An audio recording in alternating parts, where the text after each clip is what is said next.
we in North and South America would be left with the raw materials of 3/10 of the Earth's surface against the Axis with the resources of 7/10. We would have one industrial region against their 3 industrial regions. We would have 1/8 of the world's population against their 7/8. If we, together with the other nations of North and South America, could mobilize 30 million fully equipped men, the Axis could mobilize 200 million. Thus, an Axis victory in Europe and Asia would leave us alone and virtually surrounded, facing enemies 10 times stronger than ourselves. These are the reasons that led us, the American people, to change the Neutrality Act, to send aid to Britain, to Russia, to China, to make ourselves the arsenal of democracy. These are the reasons why now the first American troops set forth into the Atlantic to occupy new bases in Greenland and Iceland with the consent of their local governments. In our hands, bases of defense. In Nazi hands, bases of offense.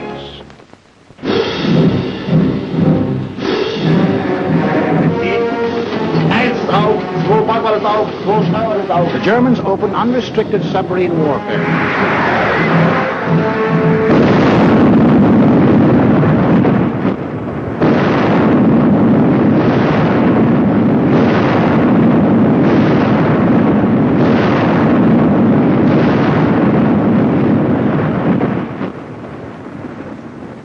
If today our Navy should make secure the seas for the delivery of our munitions to Great Britain, it will render as great a service to our country and to the preservation of American freedom as it has ever rendered in all its glorious history.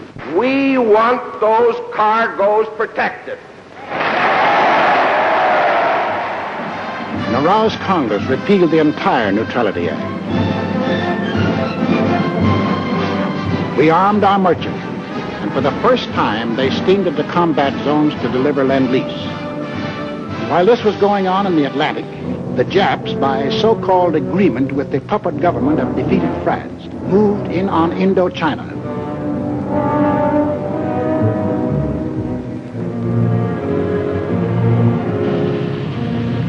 There were now only 2 threats to their plan for conquest of Greater East Asia. First was their northern neighbor, Russia, the only military power within striking distance of Japan. The Nazis were taking care of Russia. The second threat to Japanese conquest was us. Japanese southward expansion was too dangerous to attempt with our bases still standing in the Philippines and our supply lines open to Wake, to Midway, and to Hawaii. We were in their way. We had to be removed, but in the Japanese way.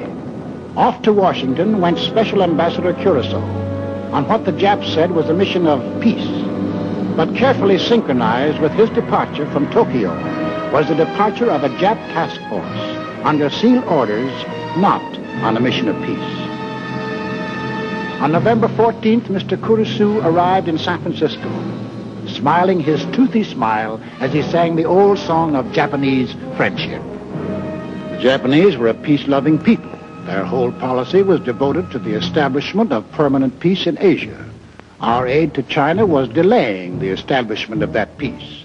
Our refusal to sell them oil and scrap was interfering with the establishment of that peace. Our objections to their taking over the East Indies, Greater East Asia, was an interruption in the establishment of that peace. All they wanted was peace. On November 17th, Mr. Curaçao and Japanese Ambassador Nomura were received by the President in the presence of the Secretary of State, Cordell Hull. It very quickly became clear that the Japanese had brought no new proposals and that the Japanese intended to continue their campaign to conquer China and all East Asia. However, on November 26th, our Secretary of State presented the Japanese with the basis for peaceful agreement between the 2 nations. The proposal was forwarded to Tokyo. The Japs had to stall for time, but only a short time.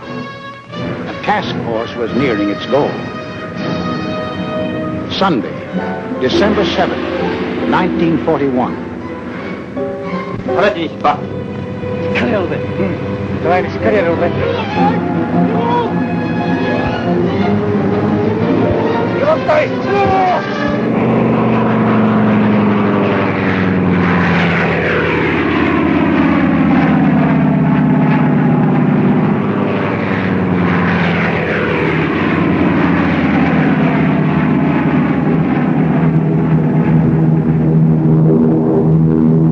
1 p.m. Eastern Standard Time. The Japanese emissaries are expected at the State Department to keep a 1 o'clock appointment they had requested in order to present their answers to our proposals. 1:05 p.m. The Japanese planes are approaching Hawaii.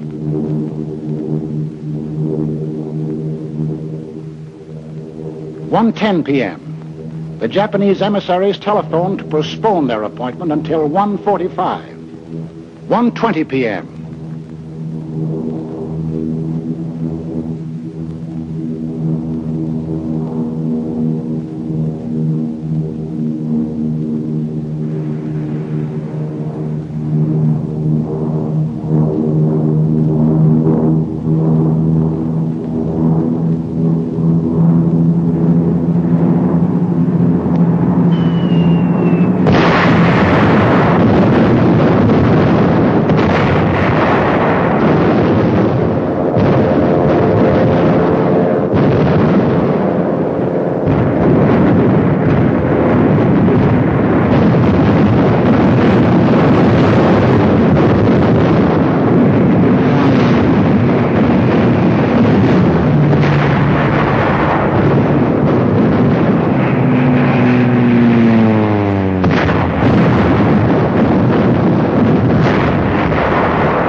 2 p.m.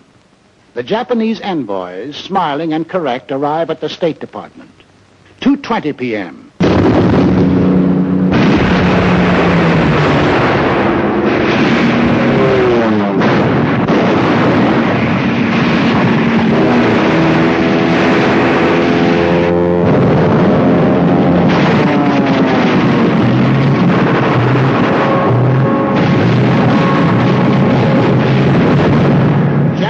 Planes had been sowing death and destruction for an hour on American outposts in the Pacific when the Japanese envoys presented a memorandum to Mr. Hull. Here is the memorandum presented to me. As you can see, it is quite a lengthy document.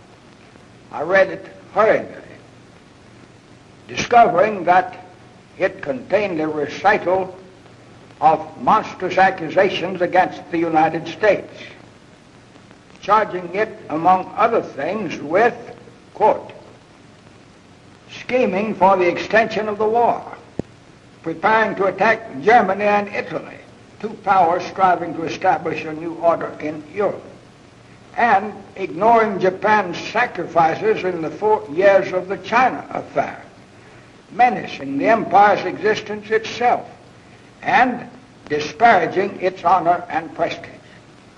After reading the note, I said to the Japanese emissaries, I have never seen a document that was more crowded with infamous falsehood and distortions on a scale so huge that I never imagined that any government on this planet was capable of uttering them.